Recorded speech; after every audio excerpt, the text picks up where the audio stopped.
પ્રકરણ 1 સમય સંખ્યાઓ એમાં સ્વાધ્યાય 1.3 એમાં પહેલો દાખલો આપ્યો છે કે નીચે આપેલ દરેકના જવાબ લખો. એ થી આઈ સુધીના દાખલા આપ્યા છે. પહેલો આપ્યો છે કે એ બરાબર -30/10. તો ભાગાકાર કરવાનો 30/10 શું થશે જવાબ? તો દાખલો ગણવો હોય આપણે -30/10 તો 10 તરી 30 થશે. શૂન્ય ઉડી જાય. શું વધ્યું? -3. ચલો બીમાં શું આપ્યું છે અહીંયા? 50/-5.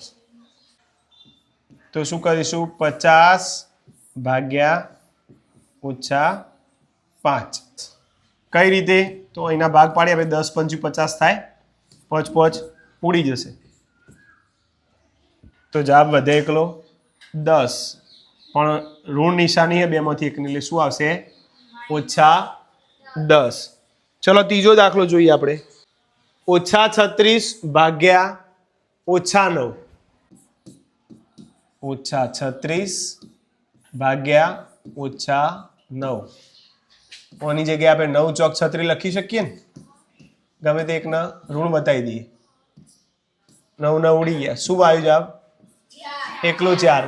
બંને નિશાનીઓ કેવી? ઋણની એટલે. ચલો ડી. -49/-1 -1 આવશે. કઈ રીતે? તો આ -49 અને છેદમાં 49. 49 છેદ ઉડી જશે. શું વધશે? 1 વધશે. પણ કેવો એક? ઋણ નિશાની ભૂલવાની, અટક યાદ રાખવાની. બરાબર? -1. ઓકે. 13/-(-2) 1. તો શું થશે અહીંયા? 13 લખી દઈશું. આ -2 + 1 એટલે બાદ બાકી થશે. 2 માંથી 1 જશે એટલે એવું આવશે 1. પણ કેવા આવશે? -1. અહીંયા -1 મૂકી. 13/-1. જવાબ શું આવશે? બોલો -13. ઓકે. 0/-12. કોઈ પણ સંખ્યાને 0 સંખ્યા ભાગાકાર કરો તમે 12. ઉપર 0 છેદમાં -12. કોઈ પણ સંખ્યાને 0 અંગાત તમે ભાગી જશે. ખ્યાલ આવ્યો? -31/-(-30) તો શું થશે? પહેલા તો આપણે જે આપ્યું એ મૂકી દઈએ. ભાગ્યા અહીંયા જુઓ -30 + ઓછા થશે એટલે -30 ને -1 એટલે શું થશે? સરવાળો થશે. એટલે 30 ને 1 31. પણ કેવા 31 આવશે? -31. એટલે -31/-(-31) ઉડી જશે. જવાબ શું આવશે? 1. ખ્યાલ આવ્યો? -36/-12 મોટો કૌંસ પૂરો /3. 36/-12 કરી જુઓ. કેટલા થશે? 12 તરી 36. પણ કેવા 36 આવશે? અને આ /3. 3 દૂર થશે. નિશાની કઈ આવશે? માઇનસની. તો આ થશે તમારો H નો જવાબ. મોટા કૌંસમાં -6 + 5 કૌંસ પૂરો ભાગ્યા મોટા કૌંસમાં -2 + 1. તો પહેલા આનું સાદુરૂપ આલીએ આપણે. શું થાય? ચલો આનું સાદુરૂપ આલો પહેલા. વત્તા ઓછા ઓછા થશે એટલે -1 આવશે. ભાગાકાર -2 + 1 એટલે એ પણ શું થશે? -1 થશે. આ બેમાંથી 1 જશે એટલે 1 આવશે. હવે આ બેનો ભાગાકાર કરીએ આપણે. શું થશે? કશું ના વધે એટલે જવાબ આવશે. બોલો 1. બરાબર? તો આ હતા આપણા દાખલા બધા. સ્વાધ્યાય 1.2 ના પહેલાના A થી I સુધીના. 1.3 નો બીજો દાખલો. A, B અને C ની કિંમતો માટે A ભાગ્યા કૌંસમાં B + C not equal to A ભાગ્યા B પ્લસ એ ભાગ્યા સી ને ચકાસો. કિંમતો આપી છે, એની જગ્યાએ 12 લેવાના, બીની જગ્યાએ -4, સીની જગ્યાએ 2 અને બીના દાખલામાં એની જગ્યાએ -10, બી બરાબર 1 અને સી બરાબર 1 લેવા. પહેલો દાખલો આપણે ગણીએ તો પહેલા ડાબા બરાબર લખીએ આપણે. ડાબી બાજુ બરાબર એ ભાગ્યા કૌંસમાં બી પ્લસ સી. આ જે સમીકરણ આપ્યું એમાં આપણે કિંમત મૂકી દઈએ પહેલાં. એની જગ્યાએ આપણે શું લેવાનું છે?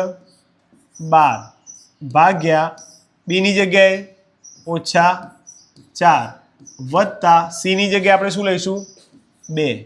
સાદું રૂપ લઈએ આપણે આગળ તો 12 ભાગ્યા એમના એમ -4 અને +2 એટલે બાદ બાકી થશે. 4 માંથી 2 જશે તો 2 વધશે, પણ કેવા 2? -2. 12 ભાગ્યા -2 તો 6 દુ 12 થશે, એટલે જવાબ કેવો આવશે? -6. 2 માંથી એક નિશાની ઋણની છે એટલે. આ થયો ડાબા. તો હવે જમણી બાજુ આપણે ચકાસીએ. જમણી બાજુમાં શું આપ્યું? એ ભાગ્યા બી વત્તા બીજા કૌંસમાં એ ભાગ્યા સી. અહીંયા કિંમતો મૂકીએ આપણે. એની જગ્યાએ 12 લખી દઈએ ભાગ્યા બીની જગ્યાએ -4 વત્તા એની જગ્યાએ 12 ભાગ્યા સીની જગ્યાએ આપણે લઈશું એકલા 2. સાદું રૂપ આલો. શું થશે? પહેલા કહું છું 12 ભાગ્યા 4 નું શું થાય? 3 થાય ને, પણ કેવા 3 આવશે? -3 વત્તા આરે કહું છું સાદું રૂપ આલીએ તો 12 ભાગ્યા 2 એટલે કેટલું થશે? 6. હવે એક ઓછા ને એક વત્તા હોય એટલે શું થાય? બાદ બાકી થશે. 6 માંથી 3 જશે, કેટલા વધશે? 3, પણ કેવા 3? +3. +3 આપણે લખતા નથી, એકલા 3 લખી દેવા. તો -6 એ ડાબી બાજુ હતી. તો ડાબા બરાબર જબા નોટ ઇક્વલ ટુ, સરખું નથી, કારણ કે ડાબાને આપણે શું મળે? ડાબા -6 મળે અને જમણી બાજુ કઈ મળે? 3 મળે. તો આ બે સરખા કહેવાય? તો સરખા નથી. તો પહેલું સમીકરણ આપણે અહીંયા ડાબા અને જબાનું ગણી લીધું. બીજી રકમ આપી છે અહીંયા. તો એની જગ્યાએ શું લેવાનું? -10, બીની જગ્યાએ 1 અને સીની જગ્યાએ એકલા 1 ગણીએ તો અહીંયા -10 ભાગ્યા 1 વત્તા 1 શું થશે? -10, 1 ને 1 2, 10 ભાગ્યા 2 એટલે 5, -5 આવશે. જમણી બાજુમાં શું થશે? -10 ભાગ્યા 1 વત્તા -10 ભાગ્યા 1 આવું થશે. તો આ પણ -10 થશે વત્તા -10 શું થશે? બોલો જવાબ. -10 વત્તા ઓછા એટલે -20 આવશે. એટલે ડાબા નોટ ઇક્વલ ટુ જબા, કારણ કે અહીંયા -5 ને અહીંયા -20. ઓકે. ત્રીજો દાખલો 1.3 નો. ખાલી જગ્યા પૂરો, એમાં ખાલી જગ્યાઓ એ થી h સુધી આપી, તો કઈ રીતે ગણીશું આપણે? 369 ભાગ્યા ખાલી જગ્યા બરાબર 369. અહીંયા જુઓ પહેલી ખાલી જગ્યા 369 ભાગ્યા ખાલી જગ્યા બરાબર 369. તો અહીંયા કેટલા મેળવીએ આપણે? તો 369 આવતો 1. ખ્યાલ આવી ગયો? ચલો બીમાં -75 ભાગ્યા ખાલી જગ્યા ઇઝ ઇક્વલ ટુ -1. તો 75 લાવવા પડશે. -75 મૂકીશું તો અહીંયા +1 હોવા જો, પણ અહીંયા -1 છે એટલે આપણે અહીંયા ધન 75 બતાવીશું. સીમાં -206 ભાગ્યા ખાલી જગ્યા ઇઝ ઇક્વલ ટુ 1. તો અહીંયા 206 મૂકીશું, પણ કેવા 206? -206. ખ્યાલ આવ્યો? ચલો ડીમાં -87 ભાગ્યા ખાલી જગ્યા ઇઝ ઇક્વલ ટુ 87. હવે જવાબ 87 લાવવાનો તો અહીંયા કેટલા મેળવવા પડશે? 1, પણ કેવા 1?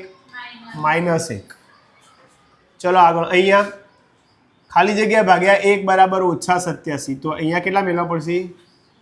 -87. તાણો ઓછા આવશે ને જવાબ. ચલો અહીંયા એફમાં ખાલી જગ્યા ઇઝ ઇક્વલ ભાગ્યા 48 ઇઝ ઇક્વલ ટુ -1. તો 48 ભાગ્યા 48 એટલે 1 થશે, પણ આપણો જવાબ -1 લાવવાનો, તો આના -48 મૂકીશું. જીમાં 20 ભાગ્યા ખાલી જગ્યા ઇઝ ઇક્વલ ટુ -2. તો 20 ને કેટલા વડે ભાગીએ તો 2 મળે, તો 10 વડે ભાગીએ તો 2 મળશે, પણ -2 લાવવાના એટલે આના ઋણ નિશાની બતાવવી પડશે આપણે. એચમાં જુઓ ખાલી જગ્યા ભાગ્યા 4 ઇઝ ઇક્વલ ટુ -3. તો અહીંયા 12 ને 4 ભાગીએ તો 3 મળ્યું, પણ ઓછા જવાબ લાવવાનો, તો કેટલા આવશે? -12. તો આ તો તમારો ત્રીજો દાખલો. ચોથો દાખલો જુઓ હવે. પૂર્ણાંક સંખ્યા a b ની 5 જોડ લખો જેથી a ભાગ્યા b ઇઝ ઇક્વલ ટુ -3 થાય. આપણને એક જોડ આપી દીધી છે કે 6 અને -2, એનો ભાગાકાર કરો તો તમારો જવાબ મળશે -3. તો આવી ભાઈ પ્રથમ કઈ બનશે? આમાં આપી એ રીતે જ આપણે લઈએ, એટલે એવું તમને તમે ઘેરથી પેલું નવનીતમાં તૈયારી કરતા હોય ને તો તમારે ભૂલ ના થાય. તો પહેલી જોડ આપણે બનશે 3 ભાગ્યા -1, એટલે એનો જવાબ આવી જશે -3. ખ્યાલ આવી ગયો? ચલો બીજી જોડ કોઈ કહેશે? બોલો. 6 ભાગ્યા 2. એ સરસ, પણ આ થશે ને આપણે જે આપીએ એટલે 12 ભાગ્યા -4, તો પણ -3 મળશે. ત્રીજી જોડ બનાવી હોય તો 6 ભાગ્યા 2, પણ કેવા 2? -2, એ પણ થશે. ચોથી જોડ બનાવી હોય તો બોલો. 5 નહીં આવે. 15 ભાગ્યા -5 થાય ને આ રીતે, તો પણ એ બનશે. અને છેલ્લી જોડ બનાવી હોય તો કઈ બનશે? બોલો. -18 થાય ને આવી. -18 ભાગ્યા 6, એટલે પણ મળશે તમને -3 મળે. છઠ્ઠી જોડ બનાવી હોય તો -21 અને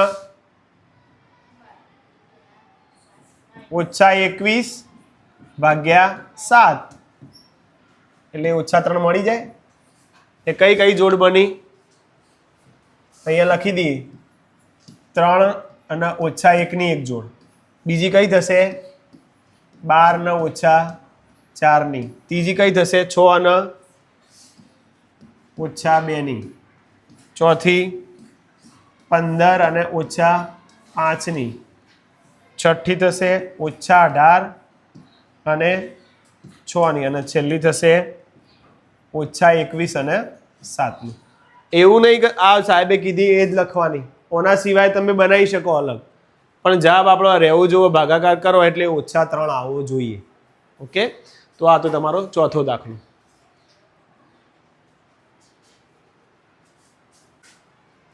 પાંચમા દાખલામાં શું કીધું કે બપોરે 12 વાગ્યાનું તાપમાન 0 થી ઉપર, બપોરના 12 વાગ્યા એટલે 0 થી ઉપર 10°C છે. જો એ 2° પ્રતિ કલાકના દરે મધ્યરાત સુધી ઓછું થતું છે, એટલે 1 વાગ્યું એટલે આ 10 હતું એમાંથી ઓછું થશે, 2 વાગ્યું એટલે 8 થાય તો એમાંથી પાછું ઓછું થઈ જાય, 2°C એ ઘટે જાય છે. તો કયા સમયે તાપમાન 0 થી નીચે 8°C હોય અને મધ્યરાત્રિનું તાપમાન શું હોય? તો બપોરના 12 વાગ્યાનું તાપમાન આપણે આપ્યું છે. બપોરના 12 વાગ્યાનું કેટલું આપ્યું તાપમાન?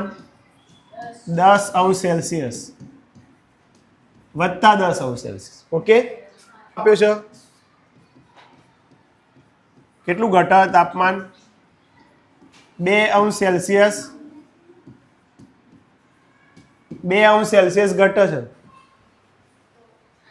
પ્રતિ કલાકે. તો કેટલું થશે? તો તાપમાન 10°C અને -8°C વચ્ચેનો તફાવત પહેલા શોધી લઈએ.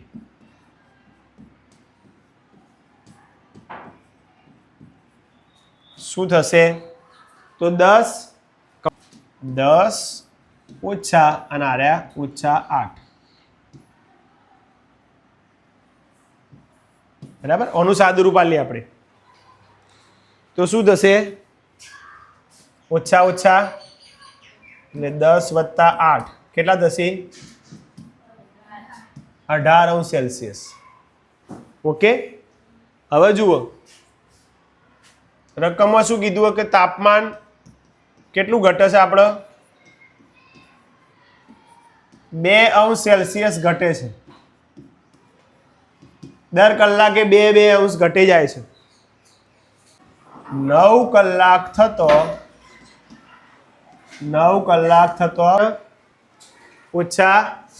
-8°C થશે. બરાબર. હજુ ચાલુ છે દાખલો. એટલે કે 9 વાગે આનો મતલબ શું થયો કે 9 વાગે કેટલું તાપમાન થશે? -8°C થશે. હવે આગળ બપોરના 12 વાગ્યાથી મધ્યરાત્રિ સુધી તાપમાન કલાક આપણે કેટલા થશે? બરાબર 12. અહીંયા લખીએ 12 કલાકમાં તાપમાનમાં ઘટાડો બરાબર 2° એટલે 12 ગુણ્યા 2°C એટલે 12 × 24°. એટલે મધ્યરાત્રિનું તાપમાન કેટલું મળશે આપણને?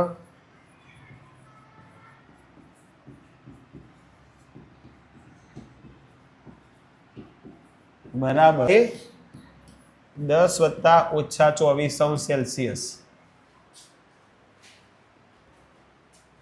એટલે સાદું રૂપ આલીએ આપણે 10 + -24 એટલે જવાબ આવશે -14°C. આ થયો તમારા દાખલાનો જવાબ બીજાનો.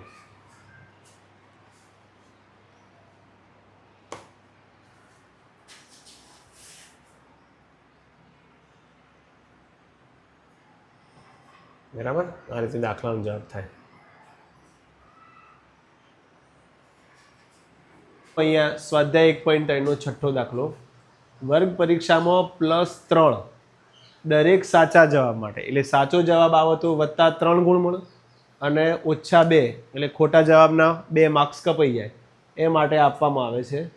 અને કોઈ પણ સવાલના જવાબ માટે જો પ્રયત્ન ન કરવામાં આવે એટલે સાચો ખોટો જો ના બોલે તો એમને 1 પણ ગુણ આપવામાં આવતો નથી. તો રાધિકા છે પહેલો. રાધિકાએ 20 ગુણ મેળવ્યા. જો તેણે 12 જવાબો સાચા આપ્યા હોય તો તેને કેટલા જવાબો ખોટા છે એ આપણે ગણવાનું છે. તો દાખલો કઈ રીતે ગણાશે? તો પહેલાં તો રાધિકાએ 20 ગુણ મેળવ્યા છે. તો 20 ગુણ રાધિકાએ મેળવ્યા છે. રાધિકાએ 20 ગુણ મેળવ્યા. 20 ગુણ મેળવ્યા. બરાબર. આ આપેલું જ છે. તો રાધિકાના સાચા જવાબના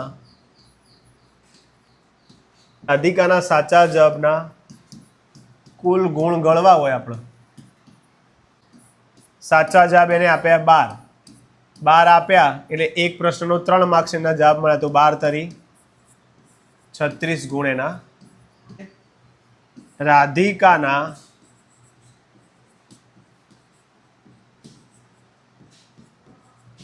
ખોટા જવાબના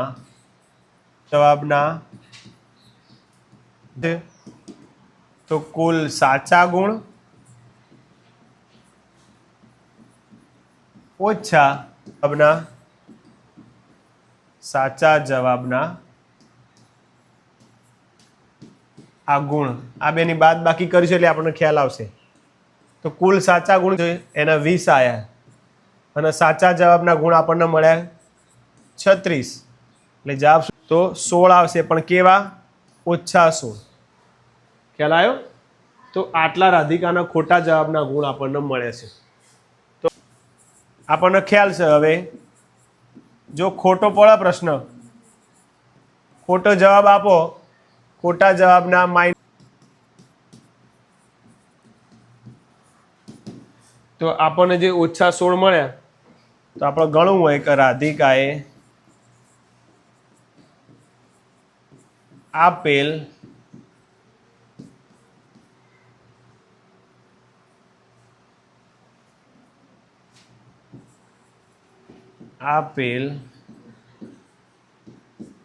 ખોટા જવાબના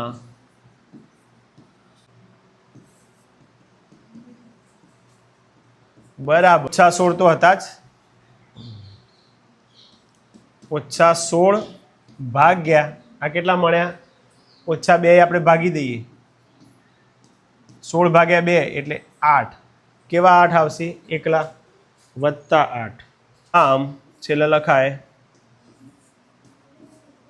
રાધિકાએ 8 સવાલોના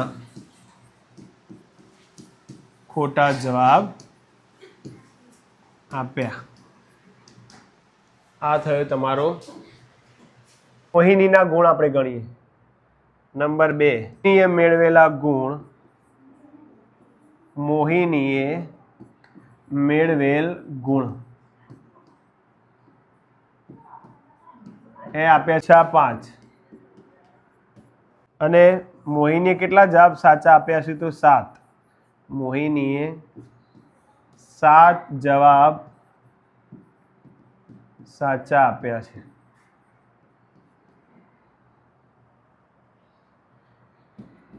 આપ્યા 7 ગુણ્યા 3 કરીએ આપણે. એક જવાબના 3 ગુણ, તો 7 તરી 21 ગુણ એને મળ્યા કહેવાય. ખોટા જવાબના ગુણ. ખોટા જવાબના ગુણ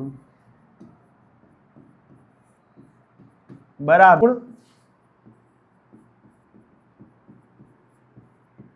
ઓછા ગુણ ઓછા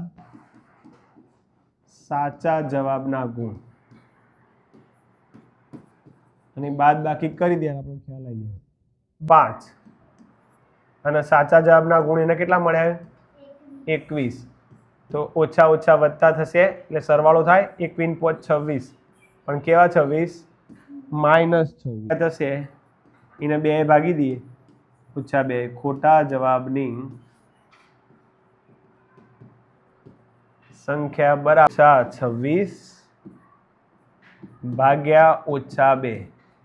26 ભાગ્યા 2 કેટલા થશે? 26 એટલે 13. 2 2 ઋણ નિશાન એવું ગણું એટલે 13 આવશે. છેલ્લે લખી શકીએ આપણે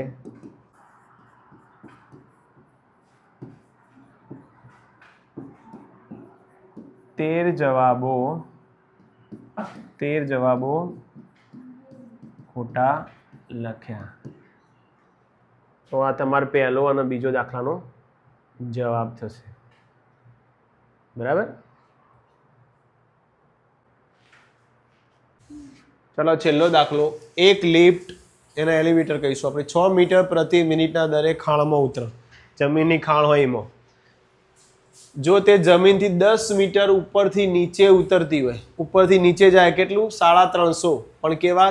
ઓછા 350 મીટર સુધી પહોંચતો તેને કેટલો સમય લાગશે?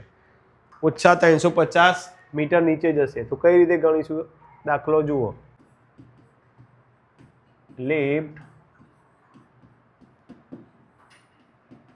ભોય તળિયાથી કેટલી હોય? લિફ્ટ ભોય તળિયાથી 10 મીટરની ઊંચાઈએ છે. આ લખી દઈએ. ઊંચાઈએ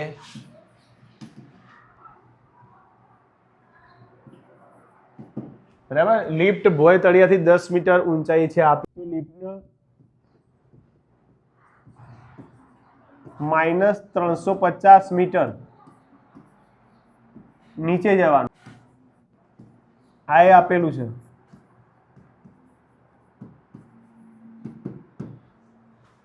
-350 મીટર નીચે જવાનું. તો આના પરથી લિફ્ટે કાપેલ કુલ અંતર બરાબર હતું વત્તા આરી 350 મીટર 360 મીટર અંતર થાય. લિફ્ટ નીચે જાય છે એની કેટલી છે 6 મીટર. આપણે લખી દઈએ લિફ્ટ 6 મીટર મિનિટ નીચે જાય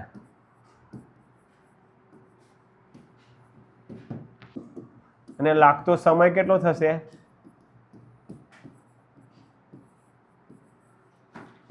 360 ના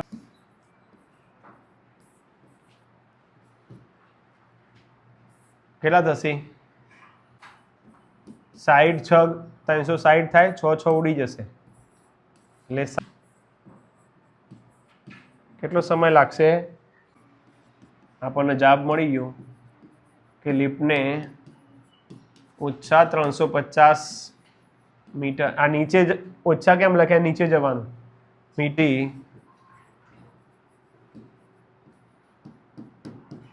પહોંચતા 60 મિનિટ અથવા 1 કલાક લાગશે. બરાબર, આ થયો તમારો 7માનો જવાબ. જોઈ લો.